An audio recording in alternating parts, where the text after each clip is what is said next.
The Prada heel hit Zara's ribs before she even saw it coming. She crashed into the designer display, Christmas ornaments shattering around her as she hit the ground. Her dress tore, her elbow split open against the metal edge. Blood trickled down her arm. For a moment, the entire Fifth Avenue luxury mall went silent. Zara looked up from the floor at the man standing over her, contempt twisting his features. Damien, her ex-fiancé. The man who'd stolen everything from her 4 years ago. "Stay down where you belong," Damien snarled. He had no idea who she was anymore. No idea that the poor, abandoned ex he remembered, the one who'd begged him not to leave, who'd cried in her car with $20 to her name, who'd lost their baby from starvation and stress, was gone. No idea that she'd risen from those ashes. No idea about the 10-carat diamond hidden under her glove, the penthouse in Manhattan she'd left that morning, or the black card in her purse with no limit. And Damien definitely had no idea about the man whose name was now legally attached to hers, the man whose security team was currently holding him down, the man whose phone was ringing in her purse right now. Elijah Cross, her husband, New York's most dangerous underground kingpin. As Zara's trembling fingers accepted the call, and Elijah's deadly calm voice asked, "Are you hurt?" she watched realization start to creep across Damien's face. He just kicked the wrong woman. And in approximately 10 minutes, when Elijah's motorcade screeched into this mall's parking garage, Damien Carter was going to learn a lesson about consequences that would destroy his entire world. That morning had started perfectly normal. Zara stood in their walk-in closet, selecting a simple black dress. Despite the luxury surrounding her, designer labels hanging like soldiers in formation, she still gravitated toward understated elegance. Old habits from harder times. "You're doing it again," Elijah said from the doorway, already dressed in a 3-piece suit that probably cost more than her first car. He was devastatingly handsome. Dark hair styled back, his presence commanding even in domestic settings. "Doing what?" She turned, clipping on pearl earrings. "Choosing the least expensive things in your closet." He crossed to her, sliding his hands around her waist. "You're married to one of the wealthiest men in New York. Stop shopping in your closet like you're on a budget." She laughed. "I like simple things." "I like spoiling you." He kissed her neck. "Humor me." "You humor me by loving me exactly as I am." His expression softened in that way it only did for her. "Always." Then more seriously, "You're going to Fifth Avenue today?" "Just some Christmas shopping. I won't be long." Something flickered in his eyes. Elijah was protective to the point of obsession, a fact she both loved and occasionally found suffocating. "Take Marcus and Dante with you. Baby, I don't need bodyguards to go shopping." His jaw tightened. "Zara, you know what I am. What I do. You know the enemies that creates. You don't leave this house without security. Non-negotiable." The steel in his voice was absolute. This was Elijah Cross, underground king of New York, speaking. Not just her husband. She cupped his face. "Okay, I'll take them." The tension left his shoulders. "Thank you." He checked his watch. Solid platinum. Simple, but obscenely expensive. "I have a meeting. I'll be home by 7. We have dinner reservations at 8. "Where?" That dangerous smile. "It's a surprise. You're insatiable." "Only for you." One more kiss, deep and thorough, before he left her breathless in their closet. 2 hours later, Zara walked through the Fifth Avenue luxury mall, with Marcus and Dante maintaining a discreet distance. Christmas decorations sparkled everywhere. Gold and silver, elegant and expensive. She'd just exited a boutique when she saw him. Damien, leaning against a Louis Vuitton display, laughing with a woman dripping in designer labels. He looked exactly the same. Same cocky smile. Same expensive taste funded by other people's money. Same entitled swagger. Zara's hands trembled. The bags nearly slipped from her grip.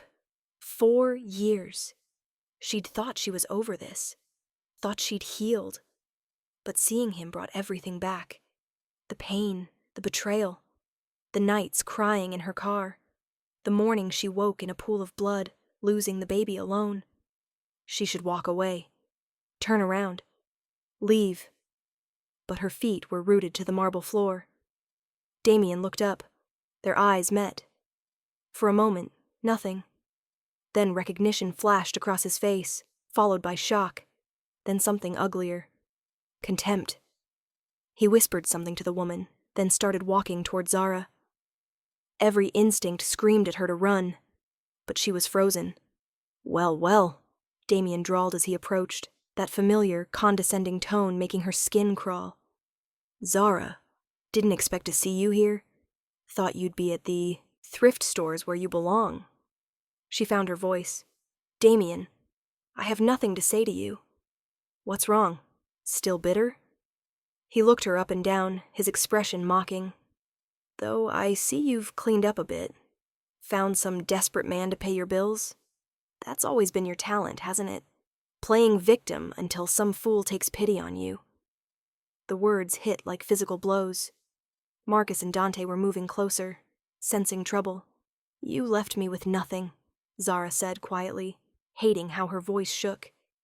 Damien laughed. Left? Baby, I liberated myself from a parasite. Best decision I ever made. I was pregnant with your child. Was I supposed to care? His eyes were cold. You probably got pregnant on purpose, trying to trap me. Zara's vision blurred with tears she refused to let fall. The woman Damien had been with approached, linking her arm through his. Is this her? The ex you told me about? The one who stalked you? Stalked? Zara's voice rose. Don't make a scene. Damien cut her off. You're embarrassing yourself. Something in Zara snapped. 4 years of pain, of rebuilding herself from nothing, of nights wondering why she hadn't been enough. You destroyed me, she said, her voice breaking. I lost everything because of you. Our baby died because... Shut up! He moved toward her aggressively. Marcus stepped between them instantly, his hand inside his jacket where Zara knew he kept his gun. Damien barely glanced at him. What? You hired some muscle to make you feel important? Sir, step back, Marcus said, voice deadly calm. Or what? Damien pushed forward. It happened so fast. Damien shoved Marcus, trying to get to Zara. In the scuffle, his hand connected with Zara's shoulder hard enough to send her stumbling backward. She hit a display stand, crying out as she fell. Merchandise scattered, her bags flew. The mall went silent. Zara looked up from the floor, her elbow bleeding where it had hit the metal stand, her dress torn at the shoulder. Damien stood over her, his face red with rage. Stay down where you belong, you worthless. He didn't finish. Marcus had him on the ground in 2 seconds, arm twisted behind his back. Dante was helping Zara up, his face pale with fear, not for himself, but for what was coming. Because Elijah was going to lose his mind. Ma'am, are you hurt? Dante asked. We need to get you home. I'm fine, Zara whispered. But she wasn't. Security guards rushed over. Damien's girlfriend was screaming. Other shoppers had their phones out, recording. Let me go, Damien shouted. She's crazy. She attacked me. Sir, we have video, one of the security guards said, gesturing to the mall cameras. We saw everything. You assaulted this woman. Zara's phone rang. Elijah's name flashed on the screen. Her hand trembled as she answered. Hello? Are you hurt? His voice was eerily calm, which was somehow more terrifying than if he'd been yelling. I'm okay, just a scratch. Don't lie to me, Zara. Are you hurt? My elbow is bleeding. I fell, but I'm fine. Really. Who touched you? She closed her eyes. Who touched you? My ex-fiancé, Damien. But it's fine. Security has him. Put Dante on the phone. She handed it over with shaking hands.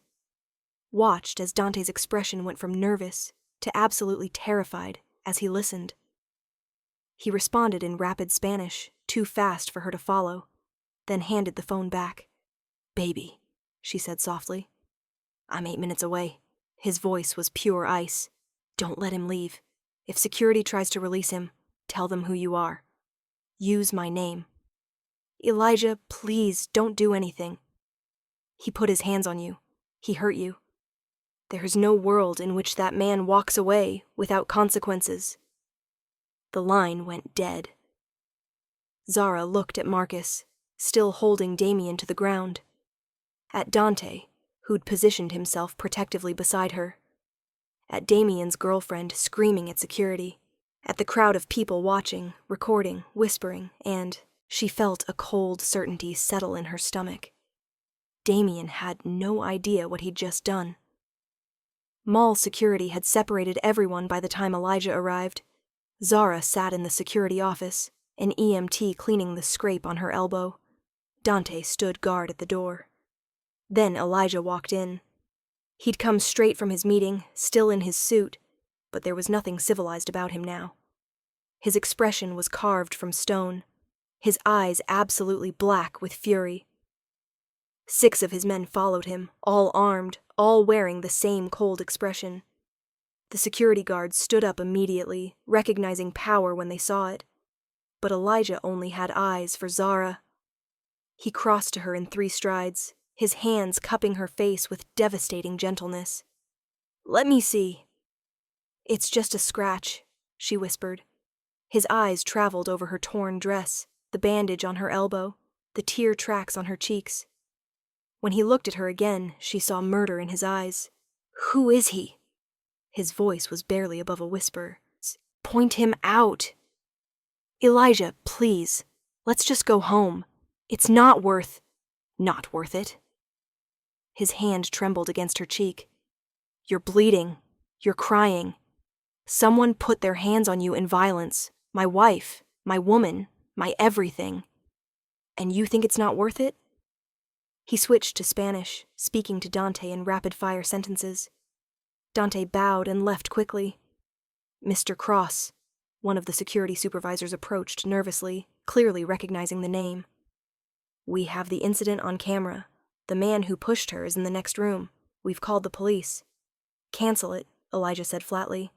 "Sir, the police won't be necessary. I'll handle this personally." The supervisor paled. "Mr. Cross, we can't just..." Elijah pulled out his phone, made 1 call, spoke 3 sentences in Spanish, then hung up. 30 seconds later, the supervisor's radio crackled. He listened, his face going white, then nodded. "Yes, sir, of course. The police have been notified it was a false alarm." This was Elijah's New York. His city. His kingdom. "I want to see him," Elijah said, still looking at Zara. "The man who did this to you. Baby, what are you going to do?" He kissed her forehead, her cheeks, the tip of her nose. Gentle kisses at odds with the violence simmering beneath his skin. "I'm going to make sure he never touches you again, that he never even thinks your name without terror. He's not worth it. You are worth everything." He pulled back, his eyes searching hers. "Tell me about him.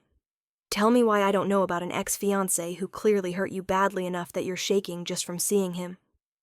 She'd never told him the full story, had given him the basics. Abusive ex, hard times, moved to New York for a fresh start. But not the details, not the depth of the betrayal. Looking into his eyes now, she knew he needed to know. Deserved to know. "His name is Damien Carter," she began quietly. "We were together for 3 years, engaged for 6 months. I thought he loved me. I worked 2 jobs to support us while he was finding himself. I paid our rent, our bills, bought his clothes, everything." Elijah's jaw clenched, but he stayed silent, listening. "Then I got pregnant. I was so happy. I thought he'd be too. I thought we'd build a family." Her voice cracked. "He waited until I was 4 months along, until I'd bought baby clothes and painted the nursery. Then one day I came home and he was gone. He'd emptied our bank account, My bank account, my money, and left me a note saying he couldn't be tied down. Zara, Elijah's voice was raw. I lost our apartment, lost both my jobs. I lived in my car for 3 weeks. I tried to eat, tried to stay healthy for the baby, but I had nothing. And then one morning I woke up and there was blood everywhere, and I knew. She couldn't continue. Elijah pulled her into his arms, holding her so tightly she could barely breathe. She felt the tension in every muscle, the rage vibrating through him. I lost the baby in a hospital charity ward, she whispered against his chest. Alone. And then I had nothing left. His hand splayed against her stomach.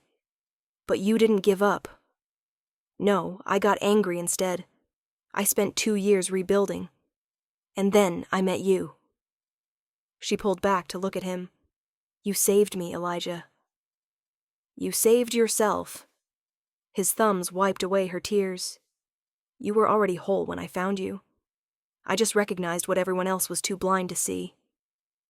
He stood, buttoning his suit jacket with controlled precision. Stay here. This won't take long.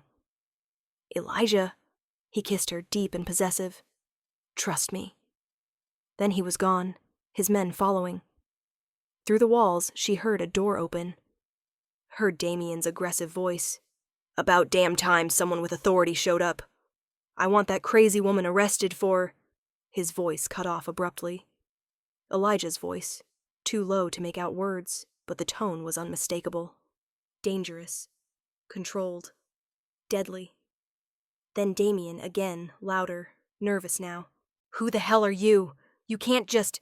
A crash. The girlfriend screaming. Zara stood, moving to the door despite Dante's protest. Through the window of the adjacent room, she watched Elijah lift Damien by his throat one-handed, slamming him against the wall hard enough to crack the plaster. Damien's feet dangled off the ground, his face turning red as he clawed at Elijah's grip. My name is Elijah Cross, her husband said, loud enough for everyone to hear. The woman you put your hands on is my wife. Do you understand what that means? He dropped Damien, who collapsed, gasping. That means you just signed your own death warrant. Damien scrambled backward.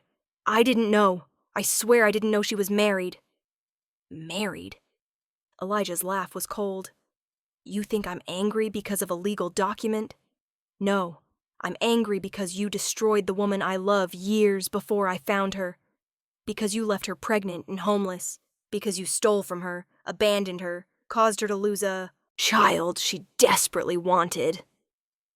Damien's face went white. She told you that? She's lying. Elijah kicked him in the ribs, hard. The sound of bone cracking echoed. The girlfriend screamed. Security guards looked away. Nobody was going to stop this. Nobody could. Let me explain something to you. Elijah crouched beside Damien's writhing form. I own this city in ways you can't comprehend. I control businesses, politicians, police. And that woman in the other room? She's the only thing in this world I value more than my own life. He grabbed Damien's hair, forcing his head up. So when you pushed her, when you made her bleed, when you made her cry, you set in motion events you cannot stop. Do you understand? Please, Damien whimpered. I'm sorry. I'll apologize. Your apology means nothing. Elijah released him with disgust. But I'm not going to kill you. Death would be too easy. He stood, straightening his suit jacket. Yi, pull up his information. One of Elijah's men pulled out a tablet, fingers flying. Damien Carter, age 33. Works at Carter Investment Firm, his father's company. Current salary $280,000. Trust fund worth approximately $1.5 million. Engaged to Jessica Monroe, daughter of Monroe Technologies CEO. Elijah smiled. Interesting. Does Daddy know his son is a con artist who preys on vulnerable women? Damien's eyes widened in terror. No, please don't. Does your fiancé know about Zara? About the baby you abandoned? Please, by morning, everyone will know. Elijah pulled out his phone. Your father will receive documentation of every cent you stole from Zara. Your fiancé will receive a detailed timeline of your relationship, including medical records from her miscarriage. Your employer, oh wait, that's your father too, will receive testimonies from 3 other women you've conned. Yes, I had you investigated in the last 20 minutes. Damien was sobbing now. You can't do this. You'll ruin my life. Your life? Elijah's voice dropped to a deadly whisper. You ruined hers. She lost a child, lived in her car, starved, suffered, while you spent her money on whatever meaningless pleasures you desired. He leaned down one more time. So yes, Damien, I'm going to ruin your life. I'm going to take everything from you. And every time you lose something, I want you to remember the woman you kicked in a mall today.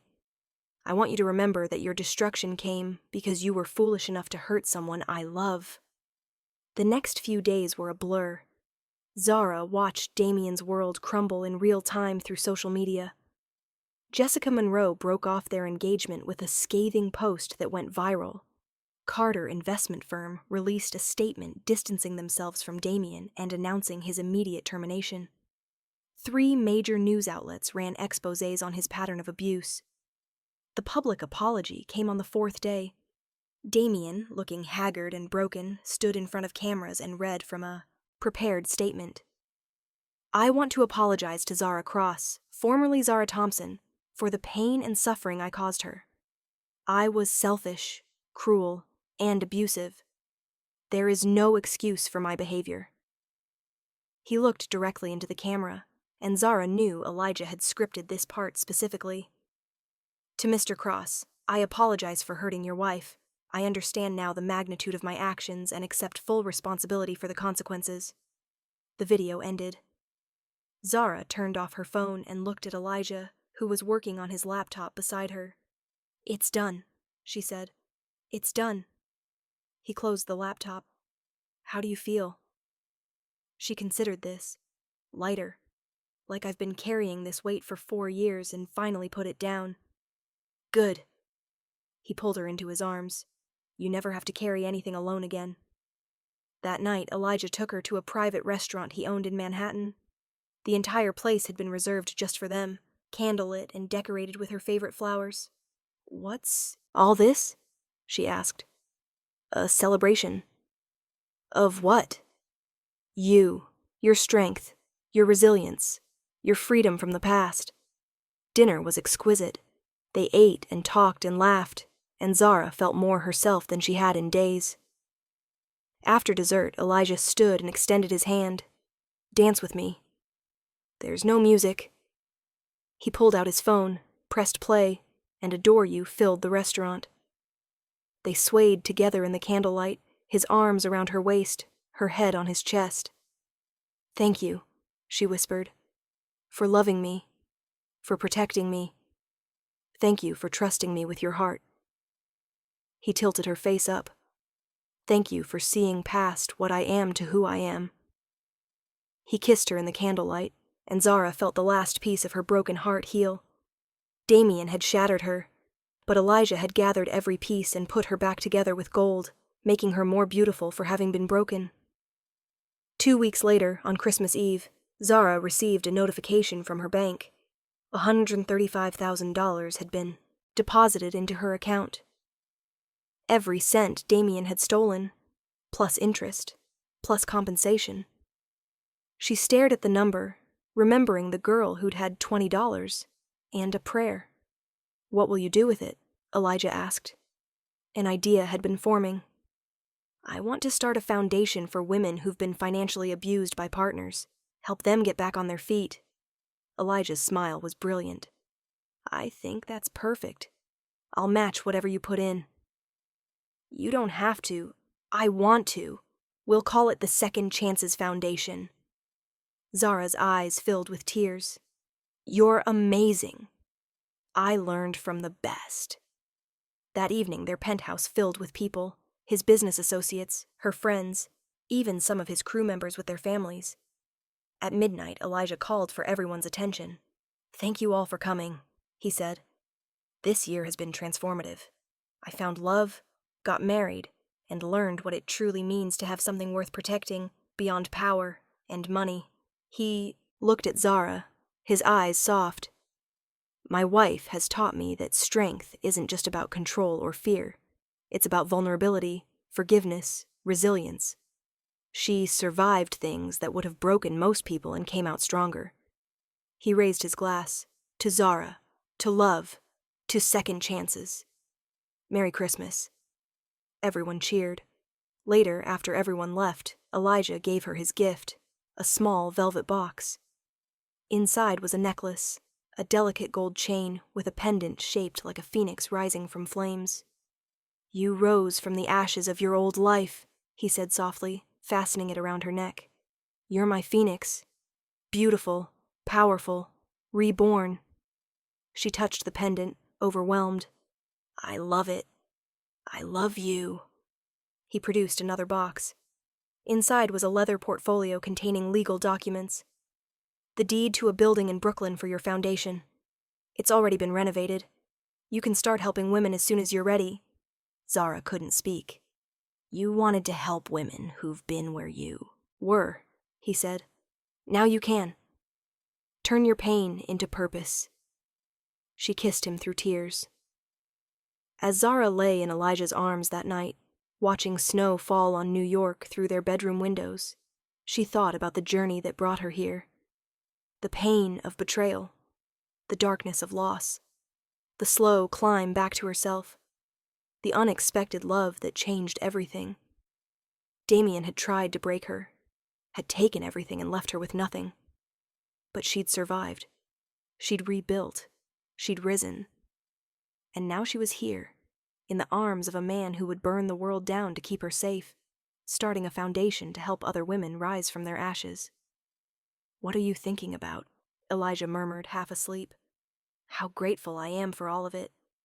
Even the bad parts, because they led me to you. I'm the grateful one. He tightened his arms around her.